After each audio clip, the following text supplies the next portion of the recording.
শেষ মুহূর্তে সুন্দরের ডেরায় হাজির হল আদিত্য। আদিত্যকে দেখতে পেয়ে চুপতে গিয়ে আদিত্যকে আগে ধরো সুদীপা।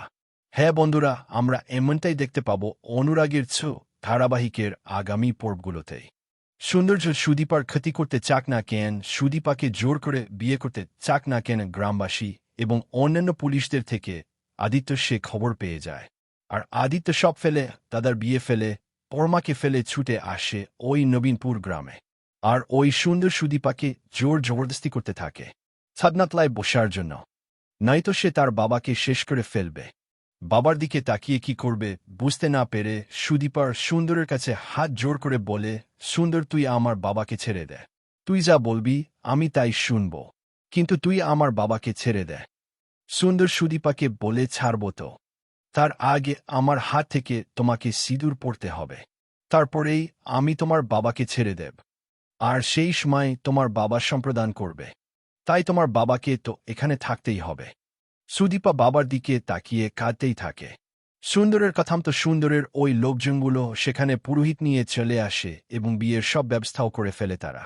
সুদীপার কোন উপায় থাকে না, তাই সুদীপা যখন বিয়ে করতে রাজি হয়ে যায় বারবার হিমাদ্রি বাবু বলতে থাকে, না মা না, তুই এসব করিস না মা, তুই রাজি হবি না, তোর ভবিষ্যৎ তোর জীবন তুই নষ্ট করবি না, তুই এখান থেকে পালিয়ে যা মা, আমার যা হয় হবে, কিন্তু তবু আমি আমার মেয়ের কোনো ক্ষতি হতে দেব না। সুদীপা চিৎকার করে বলতে থাকেন, না বাবা না, আমি থাকতে আমি তোমার কিচ্ছু হতে দেব না, আমার জীবনে যা হয় হোক, তবু আমি তোমার কিচ্ছু হতে দেব না।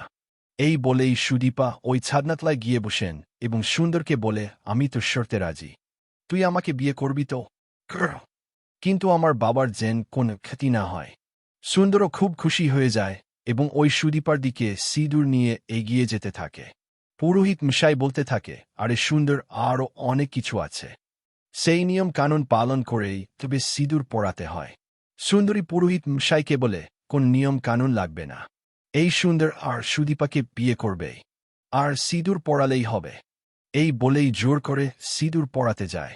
ঠিক তখনই দেবদূতের মতো হাজির হয় ওই আদিত্য এবং আদিত্য সুন্দরের মাথায় বন্দুক ঠেকিয়ে বলে, আমি থাকতে সুদীপার কোনো ক্ষতি হবে না। সুন্দর তোর খেলা শেষ। সুদীপা আদিত্যকে দেখতে পেয়ে ছুটতে গিয়ে আদিত্যকে জড়িয়ে ধরে। অপরদিকে আদিত্য বুঝতে পারে যে কথা ভয় পেয়ে গেছে। সুদীপা হিমাদ্রি বাবু আদিত্যকে দেখে বুঝতে পারে যে এবার সুন্দরকে আদিত্য শিক্ষা দেবেই। আদিত্য চলে এসেছে। তো বন্ধুরা, তোমরা এটাই চাও তো যে এভাবেই যেন আদিত্য ঠিক সময়ে হাজির হয়ে ওই সুন্দরের হাত থেকে সুদীপাকে রক্ষা করে? কমেন্ট করে জানাতে ভুলো না।